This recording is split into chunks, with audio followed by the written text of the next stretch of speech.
This Family Life News podcast is made possible by the support of listeners like you. It's the Noon Report from Family Life, bringing a Christian worldview to what's happening in New York, Pennsylvania, across the country, and around the world. Weather with Kevin Williams, and faith-focused feature stories with the Family Life News team. Now, here's what's happening. Here we go again. Good afternoon. Welcome aboard. Another partial government shutdown looming large will take effect at midnight tonight after Senate Democrats last night blocked another funding bill. Correspondent Ryan Noble says we've been down this road before. Congress has already left town and is expected to be gone for more than a week, meaning this shutdown, the third since last fall, could last for a while. This fiscal fight has everything to do with immigration enforcement tactics. Missouri Senator Josh Hawley on the impact of the shutdown. What's going to happen is TSA is going to shut down, FEMA is going to shut down, the Coast Guard is going to shut down. Mike Howell with the Oversight Project. ICE is going to rock and roll. They're completely funded, so people worried about the invasion of the United States should sleep well. Other agencies like FEMA and TSA will go without pay. Lawmakers are on call and will return to D.C. if Democrats in the White House are able to reach a deal. At Cape Canaveral early this morning. 3, 2, 1, ignition, and liftoff. Go Falcon, go Dragon, and Godspeed Crew 12. 4 astronauts aboard a SpaceX Dragon capsule blasted off for the International Space Station,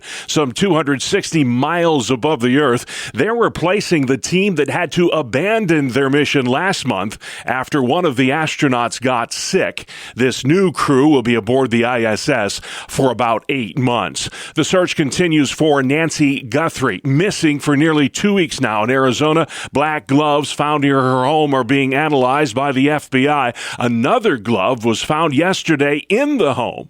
Forensic expert Joseph Scott Morgan. If these gloves contained any kind of DNA evidence from this individual that could literally go back to familial connections with somebody in this family that they can track back to this individual specifically, this thing is huge. The FBI has now released their first description of the suspect, the guy they are looking for. He is a man of average build, about 5'9" or 5'10". Police say he was wearing a black backpack purchased at Walmart the night that Guthrie disappeared. NBC's Tom Winters says that backpack could prove crucial to this case. If it was purchased new, you can go to Walmart and say, who has bought that specific backpack in the greater Tucson area over the last couple of months? So now you get a list of names. The 84-year-old mother of Today Show host Savannah Guthrie went missing from her home in Tucson February 1st. Border czar Tom Homan says the ICE surge is ending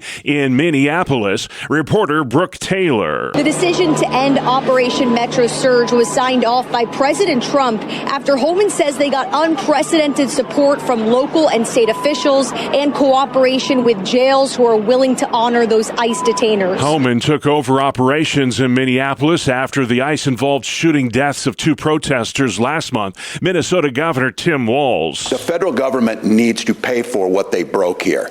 There are going to be accountability on the things that happened. Despite the criticism, Homan says federal agents will continue to carry out immigration enforcement all over the country whenever necessary. Mass deportations will continue, and we're not rolling back. We're going to enforce immigration law without apology. If you're in this country illegally, we're coming for you. Federal agents arrested more than 4,000 illegal immigrants during Operation Metro Surge. ICE is right now tracking about 1.5 million people in the country illegally. The transgender high school dropout who murdered his mother and stepbrother before killing 8 at a British Columbia high school this week. That student's been identified as 18-year-old Jesse Van Rootselaar. Criminal attorney Wendy Patrick. Gender identity is such a sensitive topic.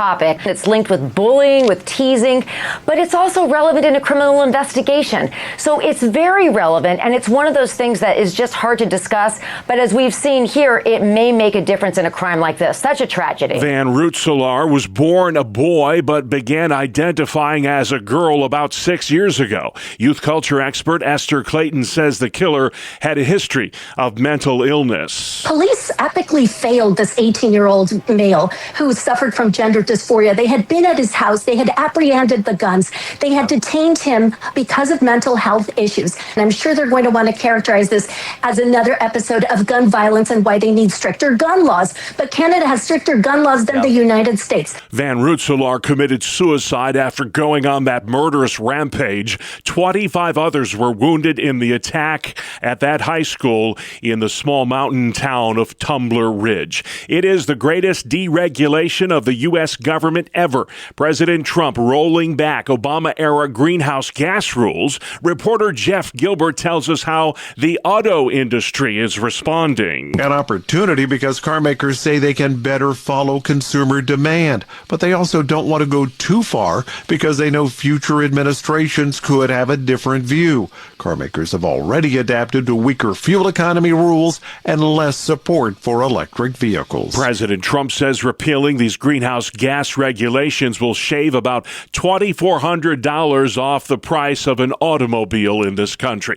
LeBron James is now the oldest player in NBA history to score a triple-double. He did it last night in the Lakers' win over Dallas. James had 28 points, 12 assists, and 10 rebounds. At 41, he breaks the previous record that was set by NBA legend Karl Malone, who was 40 when he recorded his triple-double. Now to Italy, where reporter Seth Doan has an update on Team USA at the Winter Olympics. Snowboarder Chloe Kim was looking for a historic golden three-peat as she competed on the halfpipe with a dislocated shoulder Thursday.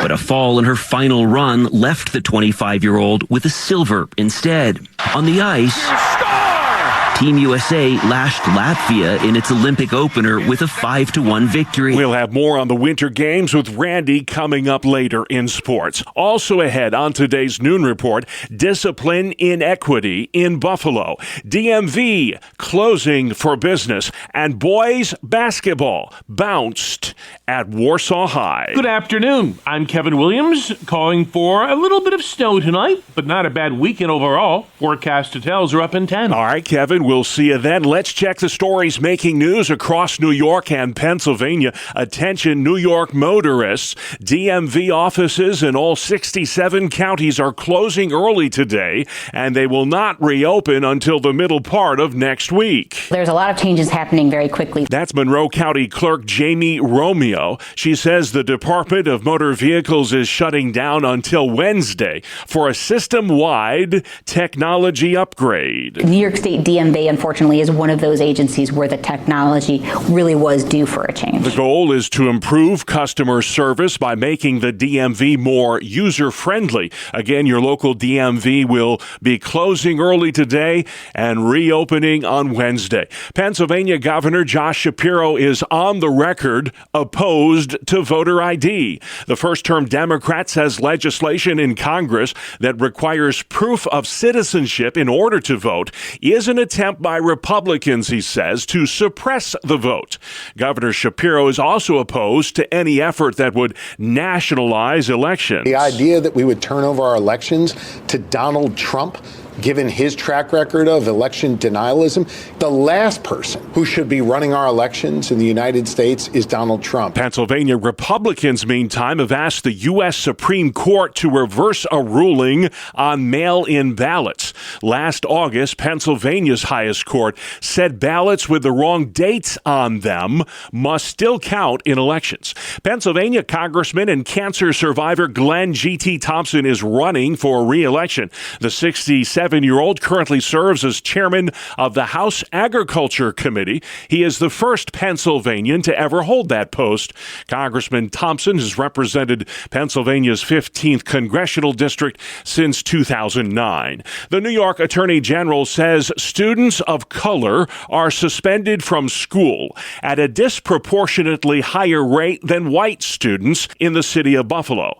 Victoria Halakar with Spectrum News. Advocates have been sounding sounding the alarm for almost a decade. They say the biggest issue is that Black, Latino, and students with disabilities were more likely, sometimes even up to 6 times more likely, to be suspended, often for minor offenses like being late or cutting class. The AG says as part of her probe, the state will be monitoring the discipline policy of Buffalo City schools for the next 4 years. The Warsaw, New York Central School District has canceled the rest of its boys, JV, and varsity basketball season.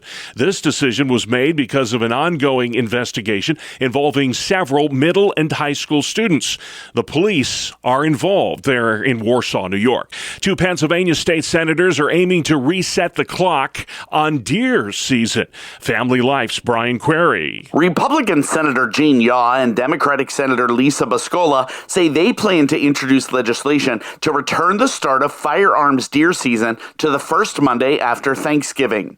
The lawmakers argue the current Saturday opener has hurt rural economies, impacting restaurants, small businesses, gun shops, and even volunteer fire departments that benefit from hunting camp traditions. They say recent discussions about moving the season even earlier reignited opposition among constituents. The proposal has not yet been formally introduced, but sponsors say the issue now goes beyond wildlife management and into economic impact. Brian Query, Family Life News. Thank you, Brian. New York Assemblyman calling on Governor Hochul to declare a state of emergency over high electric bills. Family Life's Sarah Harnish. 121st District Assemblyman Joe Angelino says electricity prices are unbearable for residents and businesses. He says prices are spiking because the state doesn't have enough electric generation and the power grid is under serious stress.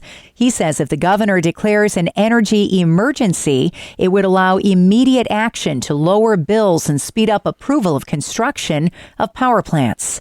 Sarah Harnish, Family Life News. Thank you, Sarah. Upstate New York's at the center of a memory chip revolution. There are more than 150 semiconductor facilities across the state, including leading chip maker Micron in central New York. New York is quickly becoming one of the most important chip regions in the country. Domestic chip making is critical to national economic and supply chain security, and that includes the chips that enable AI. Tech analyst Ashley Castle says the need for computer chips is growing thanks to the emergence of artificial intelligence. U.S. Senator Chuck Schumer says the I-90 corridor from Buffalo to Syracuse is the new semiconductor superhighway. In 5 years, 25% of the advanced microchips made in America will be built along the I-90 corridor. The senator says upstate New York will soon become the center of memory chip research and manufacturing, not just in this country, but the entire world. New Yorkers who like to fish can take part free of charge this weekend. The first free fishing weekend of 2026 gets underway tomorrow and Sunday. No license required. Just be careful when you wander onto the ice. Be very careful. The other free fishing days of this year are June 27th and 28th, September 26th, and November 11th, Veterans Day. Sports next. It's the 2-minute drill on the Family Life Noon Report. Good afternoon, I'm Randy Snavely. Bob, the U.S. men's hockey team opened its Winter Olympics run with a 5-1 win over Latvia last night. Team USA, with NHL players back for the first time in a dozen years, is in search of its first medal since Vancouver in 2010, and the United States has not won gold since the Miracle on Ice back in 1980. Meantime, the U.S. women's hockey team will clash with Italy today in the quarterfinals. The Americans cruise through the prelim rounds, outscoring their opponents 20-1 on their way to a perfect 4-0 record. Elsewhere in action yesterday, Team USA picked up 2 more medals on the day. Jessie Diggins won the bronze in the women's 10-kilometer cross-country freestyle. Chloe Kim earned the silver in the women's snowboard halfpipe. She fell short of a 3rd straight Olympic gold. So the U.S. now has 14 total medals in these games. Well, it is that time, NASCAR's biggest race of the year. the Daytona 500, the Great American Race. We'll see drivers push the pedal to the metal on Sunday. Field is now set as Joey Logano and Chase Elliott earned wins in the duels yesterday. They will start the race side by side in row 2, while Kyle Busch and Chase Briscoe occupy the front row. On the hardwood last night, LeBron James became the oldest player in NBA history to get a triple-double. He scored 28 points, grabbed 10 rebounds, handed out 12 helpers to lead the Lakers over Dallas 124-104. It's his first triple-double of the season. Milwaukee beat the Thunder 110-93, and Portland downed Utah 135-119. That is a look at sports. Thank you, Randy. Have a great weekend. Still to come on the Noon Report. Warmer weather's on the way. Celebrating America's godly heritage. And the Capitol Connection crew, cocked, locked, and ready to rock. Right after this. Welcome to Breakpoint, a daily look at an ever-changing culture through the lens of unchanging truth. For the Colson Center, I'm John Stonestreet. This July is the 250th anniversary of the signing of the Declaration of Independence, the event considered to be the birthday of America. Along with the celebrations of what President Trump is calling our super centennial, will be resurfaced various arguments about whether the founding of the country was a product of Christianity or of Enlightenment deism. Among the best answers to this question is given by Michael Novak in his book On Two Wings. The title itself is a way to summarize Novak's assertion that the American eagle flies on both the empirical tradition of John Locke and Christian faith. A good example of the role that evangelical Christianity played in inspiring the American Revolution is the Great Awakening. The religious revivals of the 1730s and 40s are most often associated with Jonathan Edwards and the New England Puritans.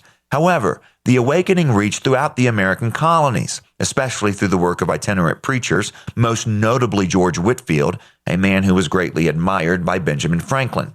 The awakening emphasized the need for personal conversion, an idea that disrupted existing churches by, among other things, calling into question the status of ministers who didn't have the conversion experience. For example, Presbyterian minister Gilbert Tennent preached a sermon called The Dangers of an Unconverted Ministry, in which he argued that a regenerated plowman was better than an unconverted minister.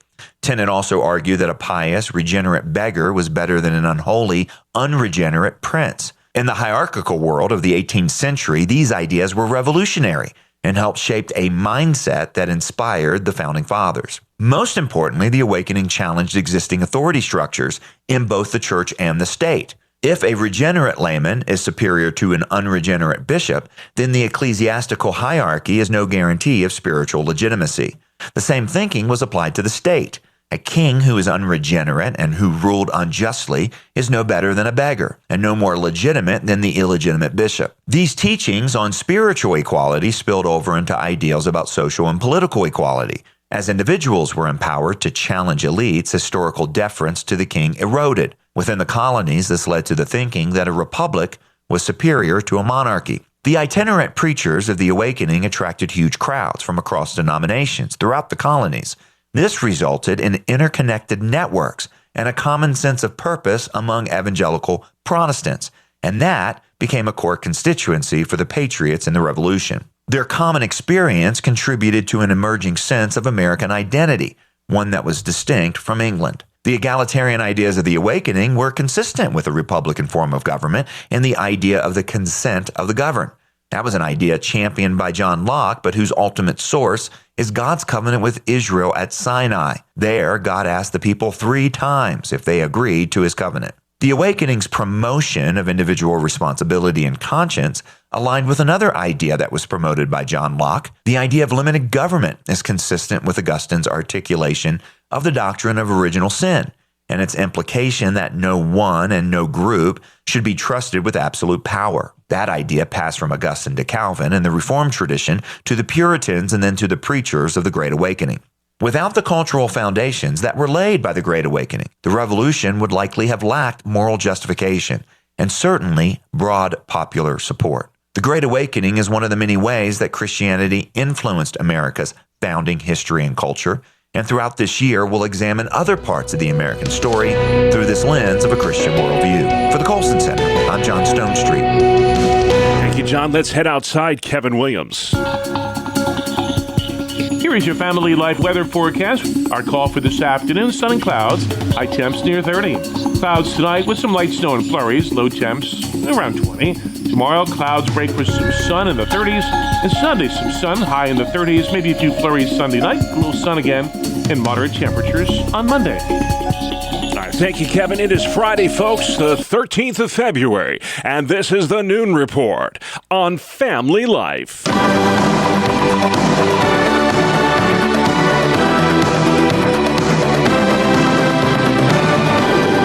This is Capital Connection.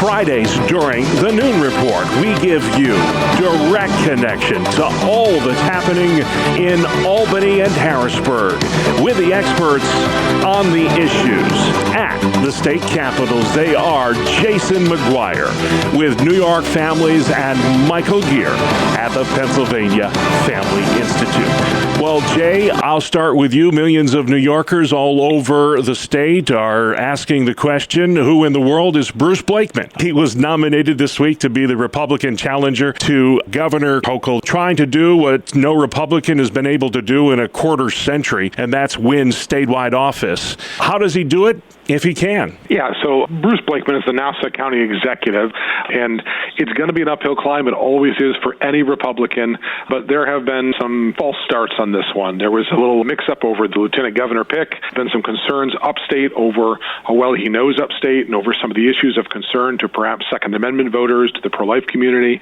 So there are some fits and starts that are causing problems for the Blakeman campaign, but a lot of it's going to ride on the direction of the economy this year and the presence that President Trump has in the state. How that goes and how the people view President Trump at the national level will likely impact what happens even in state races this year. Yeah, Kathy Hochul's made it clear she's running against Donald Trump, maybe not even Bruce Blakeman. It seems like she's more concerned with Trump. He's pro-choice. George Pataki, the last Republican to win statewide office, was pro-choice. Any similarities there between the two? Well, I think it's important to remember that Pataki didn't really start that way. His first term was very different than how he ended. And I think people have to remember that the pro-life constituency is largely Republican in this state. And so if there is a Republican candidate that wants to pick up those pro-life votes, then he's really got to throw some things out there for the pro-life community to want to put some vested trust in him. All right, we'll see where it goes. Michael, voter ID was a big topic this week in your state because of what John Fetterman and Dave McCormick had to say on this matter. Fetterman, one of the few Democrats to support the SAVE Act. Why do you support these safeguards to ensure election integrity?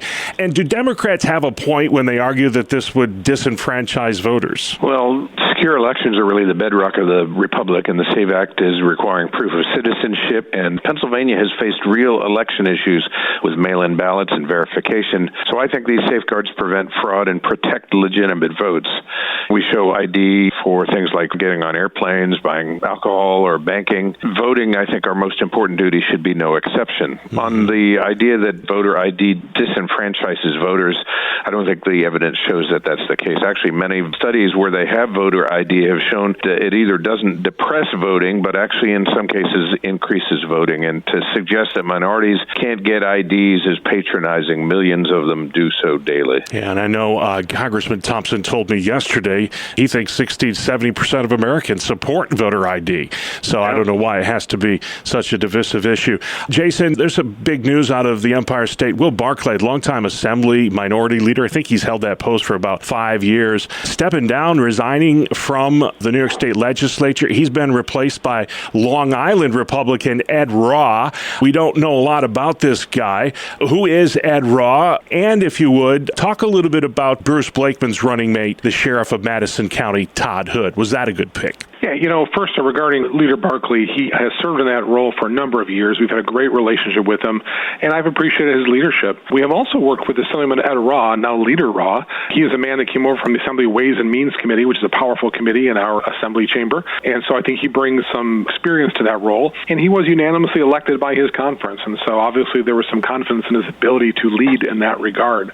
The pick of Bruce Blakeman's Lieutenant Governor Sheriff Hood out of Madison County is an interesting pick, as it does give him upstate presence now, and it does indicate that the Blakeman campaign views crime as still a continuing issue for voters in this election. Whether crime or affordability becomes the larger issue on people's minds is the question that we will know come November whether or not it was an effective strategy or not. Yeah, we'll see. I thought it was interesting, Michael, last week during the governor's budget address, seemed to think it was inevitable that recreational marijuana will be the law of the land in the Commonwealth, even going so far as to say, and I quote, everybody knows this is going to happen. Is that true? Everybody knows this is going to happen, Michael, that they're going to get this across the finish line eventually? He's been saying this for years now, since he became governor. He's been pushing for this. We don't think it is inevitable, and Dan Bartkowiak, who leads our efforts in raising awareness of the dangers that come with commercial sale of marijuana and legalizing it, wrote a really interesting column this week about his trip to Washington, D.C. earlier this week, where he visited with families that have experienced the loss from marijuana, of children who became addicted, of DUIs, of all sorts of things. He wrote about a woman named Monica from the eastern part of Pennsylvania whose young son recently committed suicide as a result of his life just going in a downward spiral because of marijuana abuse. We don't want to see more of that in Pennsylvania, and that's why we are taking a stand and believe that we can fend it off yet again in this legislative session. Yeah. Jason, were you surprised that Lieutenant Governor Antonio Delgado didn't put up more of a fight in challenging Governor Hochul this year? He suspended his campaign. I guess he saw the writing on the wall, but he was really pushing her on some of these more progressive issues. How did you take that news? Yeah, I don't know that I was really surprised. His campaign failed to get a lot of traction, and even among the very liberal Working Families Party, they declined to endorse his candidacy. I think they saw some pragmatism, and they're eventually going to align themselves with Governor Hochul. Governor Hochul is in a very strong position. She's been a very proficient fundraiser. She is polling well in her party, and so it made it very difficult for any challenger to emerge. And one that kind of looked like he was running on a bit of a revenge tour himself, attacking her, was not a very popular position to run from. So I can't say I'm very surprised, but it does clear the path for Governor Hochul all the way to November, where she'll have to face that Republican nominee. Michael, I know there's not a lot you agree with the governor on, but the cell phone ban in schools, I know that's something your organization has said, hey, we can maybe go there. But with all this talk, I know there's trials underway in Los Angeles and New Mexico as far as the reach of social media into the lives of kids. Do you support government getting involved where they can in reining in this technology when it comes to the harmful impact it's having on children? Well, I think first I'd want to say that Governor Shapiro's mention of this, I think, is his tack to pretend he's a moderate for his presidential ambitions and to suggest that he's got some common sense ideas. Here he is proposing expansion of marijuana, which will damage young people, and then with the other breath talking about this cell phone ban. But we do believe that there is some sensible policies that can be put in place to protect children, especially in the bell-to-bell sort of situation in a school setting, where cell phones have proven to be distraction. Technology, quite honestly, iPads and all of those other things, have not improved educational achievement. And when we see cell phone addiction and those sorts of things, and social media addiction, I guess I should say, really impacting the mental health of young people and being a distraction to them learning, and school achievement declining in these last years since COVID, I think it makes some good sense to say no more cell phones in classrooms. Well, Jason, activists gathered in Albany this week clamoring for criminal justice reforms. They pointed out that about 75% of the 30,000 people in prison today in New York are people of color. These activists are calling this a legacy of racism when it comes to our criminal justice system. Do they have a point? You know, it's hard because I would desire to bring our organization more into the realm of criminal justice reform, but it gets mixed up with so many other issues in areas that I don't think really deal with criminal justice reform. So it's tough to kind of build coalitions on this front. Regardless of a person's skin color, there are certain basic human rights that they are eligible for and that they should inherently have, something that we should recognize as free citizens in this country. And we make this about racism, about a certain portion of the population. It undercuts the overall argument. Yeah. There is a need for criminal justice reform. I'm just not so sure that aligning with those that have a certain political identity is the best way to go about it. Well said. And then finally, Michael, last week, New York, as we all know, became the 13th state to legalize doctor-assisted suicide. That ship has sailed, and it will become law 6 months from now. How much momentum does that give a state like yours, and what are you doing right now to prevent that from happening? Well, we are concerned about it. We did a webinar just recently that's now posted on our website, giving some insights into the dangers that come with physician-assisted suicide and the pressure that comes when states around our borders enact something like that, or enact casino gambling or legalizing marijuana. That does put pressure on Pennsylvania lawmakers to say, well, if they're doing it there, we should do it here. We don't want to miss out on the money. And so we understand the challenges there. We are gearing up to educate people to say this is not something we should see happen here in Pennsylvania. All right, and you can watch that webinar. I did. It's very informational on your website. Michael, where can folks go and learn more about the dangers of doctor-assisted suicide? PAFamily.org. And stay involved and informed on all the issues in New York as well. New York families doing such a great work at the state capitol. Jay, where can folks find you? NewYorkFamilies.org. All right, they get it done. Jason and Michael, Capital Connection comes your way every Friday during the Noon Report or online anytime. Apple Podcasts, Spotify, YouTube, and FamilyLife.org. Here is your Family Life regional weather forecast. We made it to the long President's Day weekend, and the weather for those who want to embrace winter in terms of getting out and enjoying some sports activities, skiing, ice skating, sledding, snowmobiling, looks pretty good. Disturbance will bring a little snow tonight. We'll call it a hug your honey night just because it's on the brink of Valentine's Day. But we anticipate a little sun to emerge tomorrow, a little bit of sun on Sunday, probably Monday too, with moderate temperatures and little wind. Our call for this afternoon, sun and clouds, high temps near 30. Clouds tonight with some light snow and flurries, low temps around 20. Tomorrow, clouds break with some sun in the 30s. And Sunday, some sun, high in the 30s. Maybe a few flurries Sunday night, a little sun again, and moderate temperatures on Monday. All right, something to look forward to. Of course, Valentine's Day tomorrow and then President's Day on Monday. But first today, it's Friday the 13th, and we will steer clear of any superstition. But there are some fun Friday the 13th facts to pass along. Did you know this year, 2026, features the maximum number of Friday the 13th there can be in a single year, and that number is 3. Can't have any more than that. The first, of course, is today. We'll do it again next month, and then for a third time in November. Now, the last time there were 3 Friday the 13th in a single calendar year was 2015. The next time won't be until the year 2037. And that's our world, the world we live in. Friday the 13th of February. Have a wonderful weekend. I'm Bob Price, Family Life News. You've been listening to the Noon Report, heard weekdays on Family Life. Thank you for listening. Thank you for listening to this Family Life News podcast. If you've been encouraged by what you've heard, please share it with others and click the subscribe button to automatically receive future episodes. Family Life is a listener-supported ministry. Podcasts like this are made possible by your financial partnership. Find out more at FamilyLife.org.